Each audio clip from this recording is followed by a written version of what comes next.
Number 8 देखिएगा, accounting period concept क्या होता है। अकाउंटिंग बोला है, accounting period is the interval of time at the end of which the financial statement are prepared to ascertain the financial considered to be prepared of 12 month. मतलब बोला जा रहा है, हम जानते हैं कि बिजनेस इज गोइंग कंसर्न है, बिजनेस लंबा तो चलता रहे, लॉन्ग पीरियड चलेगा। क्या इस लॉन्ग पीरियड के बिजनेस को जिंदगी भर के बाद हम हिसाब करेगा? नहीं ना। उसके लिए हमें अकाउंटिंग पीरियड कॉन्सेप्ट होना चाहिए। एक बिजनेस को चलाने का एक पीरियड होना चाहिए। इसको 12 महीने का एक साल पड़ा आता है, तो इसको क्या फॉलो करते हैं हम लोग? 1 April, 1 April to 31 March, this is your accounting period. क्या होता है? Accounting period. अकाउंट्स के हिसाब से 1 अप्रैल इज द ओपनिंग और 31 मार्च इज द क्लोजिंग डेट। ये एक साल के बीच में आपका कितना प्रॉफिट हुआ, कितना लाभ हुआ, कितना खर्चा हुआ, कितना इनकम हुआ, सबको रिकॉर्ड करते हैं। 31 मार्च के बाद जो होता है वो चले जाता है अगले साल। अगर 1 अप्रैल को हो रहा है तो अगला साल होगा। इस साल का 31 मार्च तक जो सेल हो रहा है वो सेल में जाएगा, इसके बाद का सेल अगले साल जाएगा, क्योंकि बिजनेस चलता रहेगा, पर डे चलेगा, हर दुकान खुलेगा। लेकिन 31 मार्च तक का जो सेल होता है उसको 1 साल, और 1 अप्रैल से लेकर अगले साल का हम लोग डेट पढ़े चलते हैं, इसको बोलते हैं अकाउंटिंग पीरियड कॉन्सेप्ट। कोई दिक्कत यहाँ तक? देखिए नंबर 9, मैचिंग कॉन्सेप्ट। सबसे इंपॉर्टेंट कॉन्सेप्ट है मैचिंग कॉन्सेप्ट को ध्यान सुनिएगा। Matching the revenue earned during the an accounting period with the cost associated with the period। मतलब जितना तुमने रिवेन्यू अर्न किया और उस रिवेन्यू अर्न में जितना कॉस्ट आपका लगा हुआ है, जो कॉस्ट इंकर्ड हुआ, मतलब जो पैसा कमाए उसमें जितना खर्चा लगा हुआ है, उस खर्चे को हटाऊंगा। हाँ, बोलूंगा at to ascertain the accounting result of the business concern, that period is called matching concept. मतलब सर एग्जांपल, मैंने इस बोतल को बनाने में 10 रुपया खर्चा किया, इसको बेचा 12 में और 2 रुपया मुनाफा कमाया, तो खर्चा plus profit is equal to revenue हो रहा है। मतलब जितना तुमने खर्चा किया, जो तुम मुनाफा कमा रहे हो, दोनों को जोड़ के जो जितना बिक रहा था इक्वल आ रहा है कि नहीं आ रहा है? तो मैचिंग कॉन्सेप्ट है, जो रिवेन्यू तुम अर्न कर रहे हो वो बराबर है जितना तुम्हारा कॉस्ट और जितना तुम्हारा प्रॉफिट है। मतलब हो रहा है कि sir debit is always equal to credit, आपका खर्चा और profit is equal to always your income, हमेशा बराबर होगा। तो matching concept is a revenue earn during an accounting period, एक पीरियड जो आप रिवेन्यू अर्न कर रहे हैं with the cost associated with that period to ascertain the accurate result of the business concern during that period is called a matching concept। इसको हम क्या बोलते हैं? Matching concept. कोई दिक्कत? देखिएगा लास्ट 2 पॉइंट, रिवेन्यू रिकॉग्नाइजेशन और realisation concept. As per this concept revenue should be accounted for only when it is actually realized or it has been certain that revenue will be realized। मतलब ये बोला गया है कि revenue को मैं तभी रिकॉर्ड करूंगा अगर मुझे ऐसा लगेगा कि मुझे मिल जाएगा। तो हम क्या बोल रहे हैं? सर पैसा मिल गया तो रिकॉर्ड कर लूंगा, या तो ईयर एंड मंथ एंड होने के बाद मैं तुरंत रिकॉर्ड कर लूंगा। अप्रूवल और ड्यू और रिसीव विच इज अर्लियर। क्या? ड्यू और receive which ever is earlier. यहां लिख लो, क्या होगा? ड्यू और receive which ever is earlier, but in case of certain doubtful, if money was not received, in that case we are record only when the money was received। अगर मान लो कोई एक case में मुझे डाउट है पैसा नहीं मिलेगा, उस केस में जब मिलेगा तभी रिकॉर्ड करना।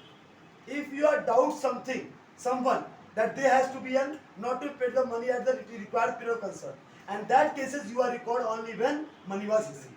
इसको बोलते हैं रिवेन्यू रिकग्निशन और रियलाइजेशन कॉन्सेप्ट। कब रियलाइज होगा? सर मंथ का जब का काम खत्म हो गया, रियलाइज हो गया, हम मान लेंगे पैसा मिल जाएगा, चाहे 5 दिन बाद देगा, 10 दिन बाद देगा, कोई दिक्कत, पैसा मिल जाएगा।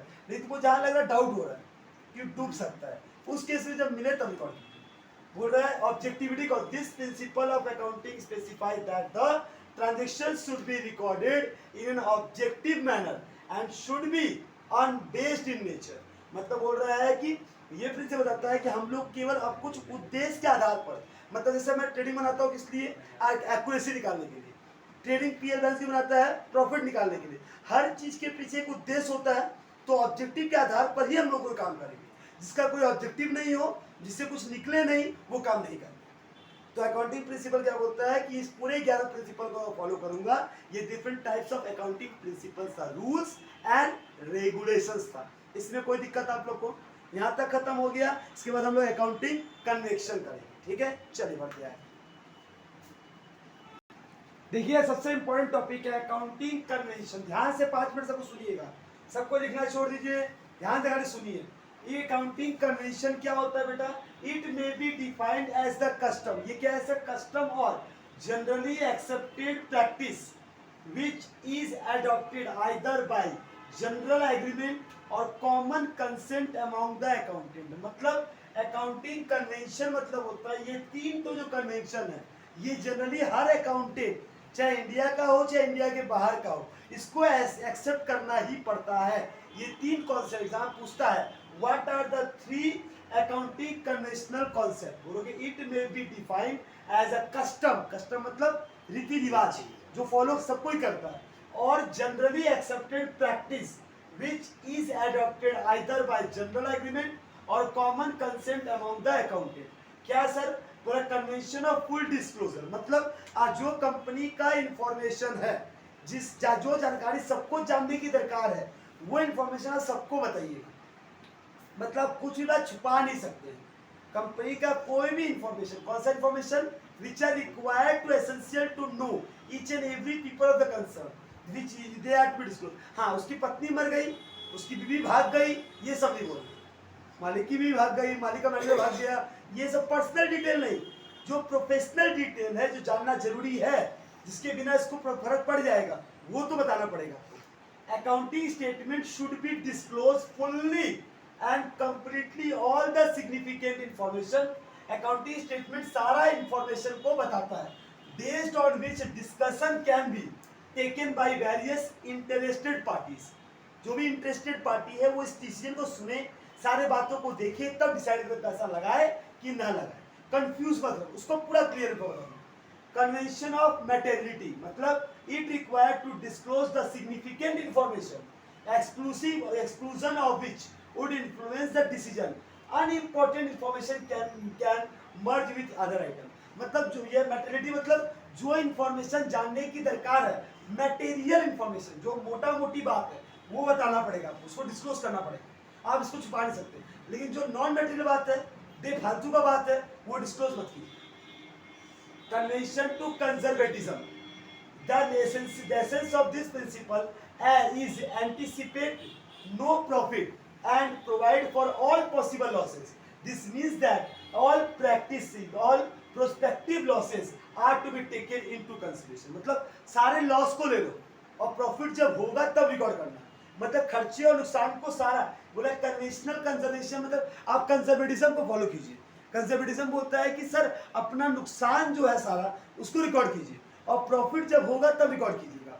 मतलब एक concept of provision for value, पैसा डूब सकता है, ये नहीं मिल सकता है, ये ऐसा हो सकता है, इस सब चीज को रिकॉर्ड आप कर लीजिए, कोई दिक्कत। इसके बाद में क्या है? System of accounting. Accounting system 2 type का होता है। सुन लीजिए, इसको दिखा नहीं रहा हूं मैं इसका पीडीएफ को दिखाऊंगा। सिस्टम ऑफ अकाउंटिंग क्या बोल रहा है? एक्रूवल सिस्टम और कैश सिस्टम। पढ़ाया था आपको। 2 तरीके का सिस्टम होता है, कैश बेसिस और एक्रूवल बेसिस। कैश बेसिस का मतलब पैसा कैश में दूंगा और काम करूंगा। एक्रूवल का मतलब और इस साल का खर्चा इस साल रिकॉर्ड होगा और चाहे इसका पैसा दिया चाहे नहीं दिया हो।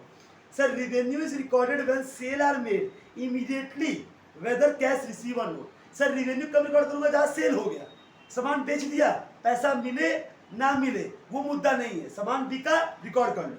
फिर बोला इन दिस बोथ कैश और क्रेडिट ट्रांजेक्शन रिकॉर्ड। मतलब एक्चुअल कॉन्सेप्ट में कैश ट्रांजेक्शन भी रिकॉर्ड होता है और क्रेडिट ट्रांजेक्शन भी रिकॉर्ड होता है। और this system is recognise under the companies act and followed in accounting. ये कंपनीज एक्ट को फॉलो करता है और अकाउंटिंग के प्रोसीजर फॉलो करता है।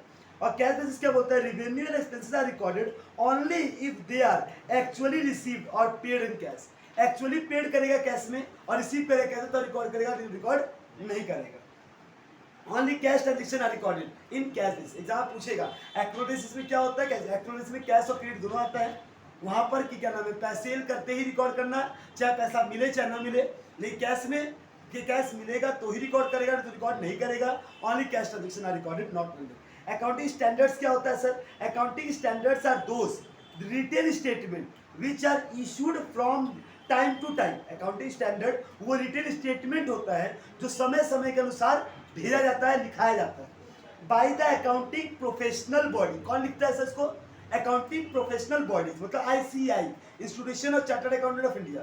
ये लोग नियम की धीरे धीरे नियम जैसे बनते रहते हैं, जो इन्फॉर्मेशन जानना आपको दरकार है, नया नया रूल्स बनाते हैं, रेगुलेशंस बनाते हैं। जैसे पार्लियामेंट में देश के लिए संविधान का रूल बनता है, वैसे ही अकाउंट में institution of chartered account of India समय समय पर नया नया लॉ, नया नया रूल्स या रेगुलेशन लाता है। कंपनीज एक्ट नया नया रूल्स लाती है, रेगुलेशंस लाती है, उसके अनुसार काम को करता है।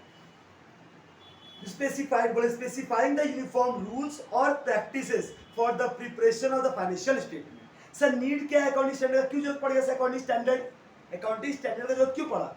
Accounting standard are needed to improve the reliability and being the uniformity in the accounting practice। accounting practice अच्छा हो पाए, अकाउंटिंग में चीजें अच्छे से क्लियर हो पाए, एक्यूरेट प्रॉफिट आ पाए, इसलिए स्टैंडर्ड लाएंगे। And to ensure the transparency, कि यहाँ पर कोई भी धोखाबाजी नहीं होगा, सब कुछ खुलेआम है, क्लियर है, कि कोई कंफ्यूज नहीं हो रहा।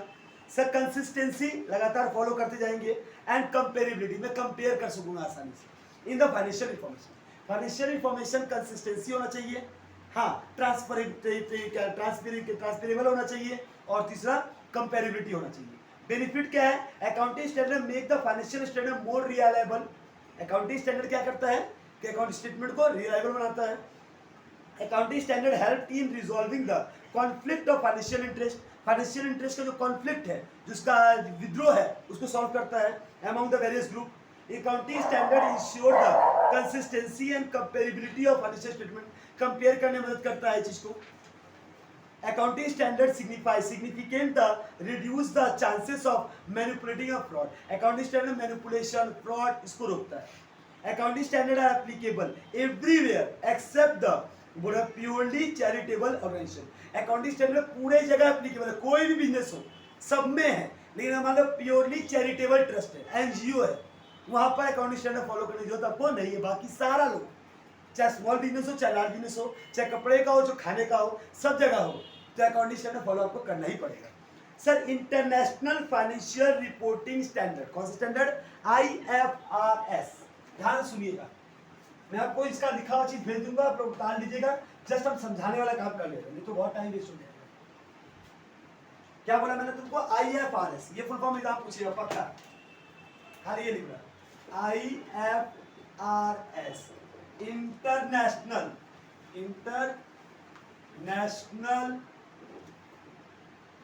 Financial reporting standard। The term IFRS refers to financial reporting standard issued by, कौन इशू किया इसको? इसका इशूड किसने किया? इसको जहां पूछता है IFRS इशूड किसने किया, बोलोगे IASB। किसने किया? इंटरनेशनल अकाउंटिंग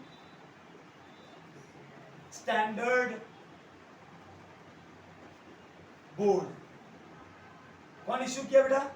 IFRS क्या है बेटा? International financial reporting standard. International financial reporting standard किसने इशू किया? IASB ने।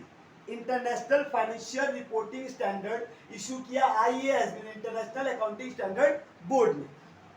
In order to make the financial statement more consistent, transparent, they should comply with all the requirement of IFRS। International financial reporting standard के सारे rules को यहाँ पर अच्छे से लिखाया गया इसके द्वारा, कि कोई भी कंफ्यूजन ना हो, कोई भी कंपेरेबिलिटी तकलीफ ना हो, कंसिस्टेंसी चलता रहे, और ट्रांसपेरेबिलिटी भी हो। तीन चीज क्या है? ट्रांसपेरेबिलिटी, कंसिस्टेंसी और कंपेरेबिलिटी। नीड क्या है सर इसका?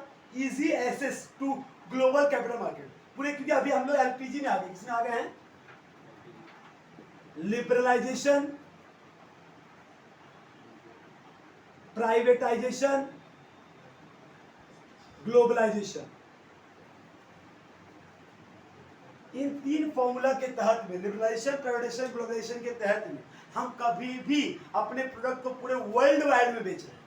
वर्ल्ड वाइड में अगर मेरा प्रोडक्ट जा रहा है, इसका मतलब क्या है मेरे प्रोडक्ट का कंपैरिजन बहुत ज़्यादा है, तो जो भी स्टैंडर्ड फॉलो करेंगे ये वर्ल्ड के कंपेयर में करेंगे, केवल इंडिया के पर्सपेक्टिव नहीं करेंगे। हम कोई बिजनेस करते हैं तो पूरा का पूरा स्टैंडर्ड किसको फॉलो करते हैं हम लोग? IFRS। और कौन बनाया है उसको? IASB। Sir easy to make comparison, sir हाँ दूसरे वर्ड को कंपेयर कर सकता हूँ मैं अमेरिका कंपनी को भी। Uniformility in the financial reporting, uniform रहेगा, सब जगह एक जैसा रहेगा।